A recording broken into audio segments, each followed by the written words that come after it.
आपकी व्यवस्था? मैं पंडित जितेंद्र दुबे, बबलू पंडित हाथोद, प्रथम भक्ति चैनल के माध्यम से आपको संबोधित करता हूँ, सूचित करता हूँ।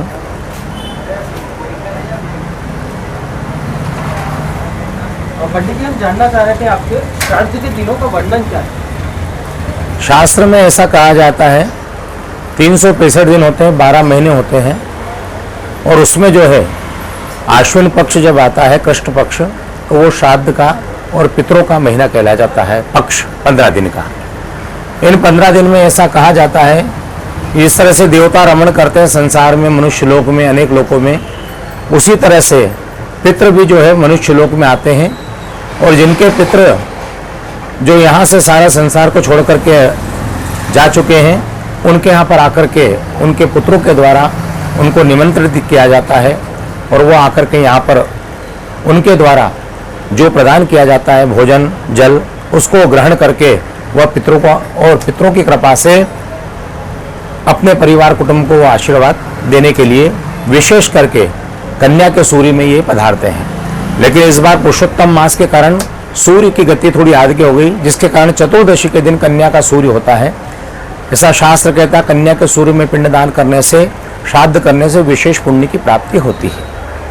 और पितृलोक में पितरों ने देवताओं से निवेदन करके अपने ये 15 दिन मांगे हैं, और पितरों ने जो है देवताओं ने इनको पितृ देवताओं को देवस्वरूप प्रदान करके, देवता का रूप समझ करके यह दिन जो है 16 श्राद्ध जो है प्रदान किए। एक और प्रश्न था, श्राद्ध करना आखिर जरूरी क्यों हो जाता है? श्रद्धया अति श्राद्धम, जो श्रद्धा से किया जाए वही श्राद्ध है। मनुष्य जीवन बड़े भाग्य से मिलता है, और मनुष्य जीवन में पुत्र का कर्म है। कुएं पुत्र त्रय ने तारने वाला, हर माता पिता की इच्छा रहती कि मेरा पुत्र मुझको तारे, मेरे को जल दे, अंजलि दे, लेकिन उसका कोई माध्यम है। जीवित मनुष्य तो माता पिता की सेवा करता है, लेकिन दिवंगत होने पर जब पितृलोक में पिता चले जाते तो वहां पर भी उनकी इच्छा रहती कि मेरा पुत्र, मेरा कुटुंब मुझको जल दे, भोजन दे, और जब वह देता है तो उसी को श्राद्ध कहा जाता है। एक और प्रश्न, जिनके पितरों का पिंडदान गया जी में हो गया है, क्या उनको भी श्राद्ध करना चाहिए?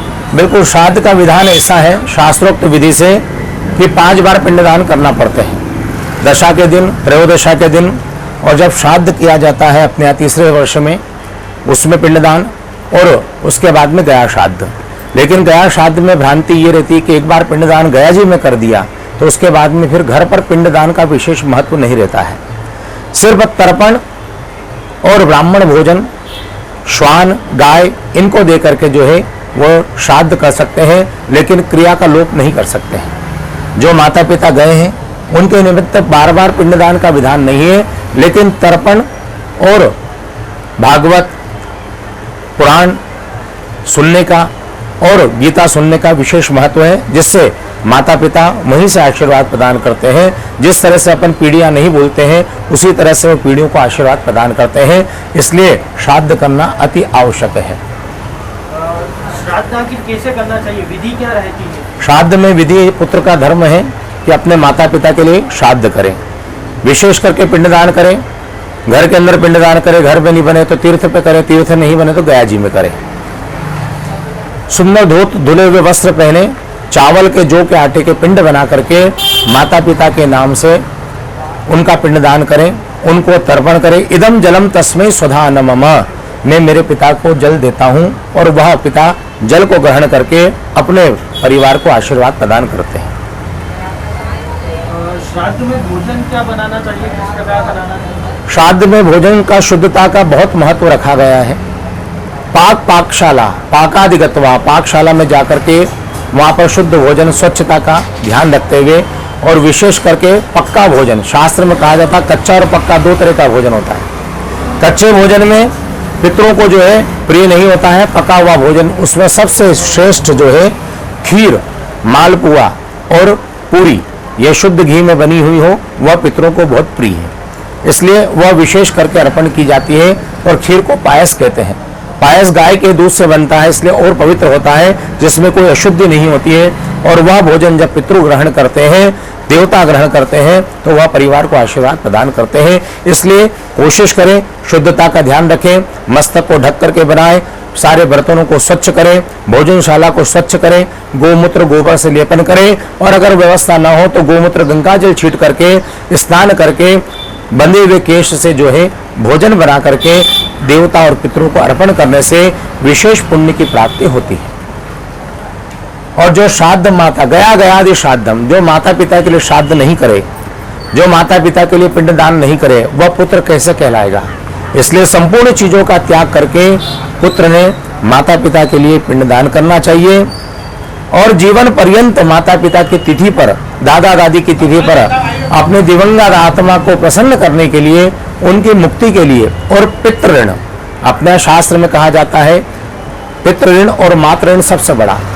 पिता का कर्ज तो फिर भी मुक्त हो सकता है, लेकिन माता के कर्ज की मुक्ति के लिए जितना मनुष्य कर्म करे उतना कम है। जिस तरह से कपिल मुनि ने माता गया के लिए किया, उसी तरह से जैसे राम जी ने अपने पिता दशरथ जी के लिए किया है, उसी तरह से हर मनुष्य का धर्म है कि अपने माता पिता के लिए श्राद्ध करें, गया श्राद्ध करें, और तर्पण करके उनकी आत्मा को प्रसन्न करें, जिससे मनुष्य पितृ ऋण से भी मुक्त होता है, मातृ ऋण से भी मुक्त होता है, और संपूर्ण प्रकार के दोषों से मुक्त होकर के अपने घर में वह प्रसन्न रहता है। और देवता तो आशीर्वाद देते, लेकिन पितृ देवता जो है संतान का आशीर्वाद देते हैं। इसलिए जतन करके, संपूर्ण चीजों का त्याग करके माता पिता के लिए अवश्य जो है पिंडदान और जो है गया श्राद्ध करना चाहिए। इसीलिए अधिक पुत्र की इच्छा करता है माता पिता कि इसमें से एक पुत्र होगा जो मेरा गया श्राद्ध करेगा। इसलिए संपूर्ण कर्म को छोड़ करके गया श्राद्ध अवश्य करना चाहिए। एक पितृदोष का वर्णन रहता है, तो पितृदोष कैसे मिटाया जाएगा। वैसे पितृदोष का ऐसा विधान है कि जिसके यहाँ पर संतान की कमी होती है, कन्याओं का आधिक्य होता है, पुत्रों का अभाव होता है, और पुत्र जो है जीवन भर चिंतित रहता है, या अनेक प्रकार के दोषों से युक्त होता है, कर्ज हो जाता है, उन्नति नहीं होती है, तो उसकी कुंडली में पितृदोष को देखा जाता है। तो उस पिता का, उस परिवार का, उस जातक का यह धर्म है कि वह पिंडदान करे, त्र्यंबकेश्वर जाए, अच्छे स्थान पर जाए, पुष्कर जाए, नासिक जाए, ब्रह्म कपाली जाए, गया जी जाए, मात्र गया सिद्ध पद जो है कपिल मुनि की माता देवहूति का स्थान है, वहां जाए, और या सामर्थ्य के अनुसार जिसकी जैसी शक्ति होती है वह तीर्थ पर जाकर के पिंडदान करे, जिससे पितृ दोष से मुक्ति होती है। कई बार बच्चे पनपते नहीं हैं, कई बार उनको कष्ट होता है, और कई आचार्य लोग बताते हैं कि इनकी कुंडली में पितृदोष है, तो पितृदोष को दूर करने के लिए पिंडदान अवश्य करें। और श्राद्ध में उनके तिथि पर अगर पिंडदान करते हैं तो वह पितृदोष से मुक्त होकर के बहुत धनवान, भाग्यवान, पुत्रवान, संतानवान, धैर्यवान प्राप्त होते हैं।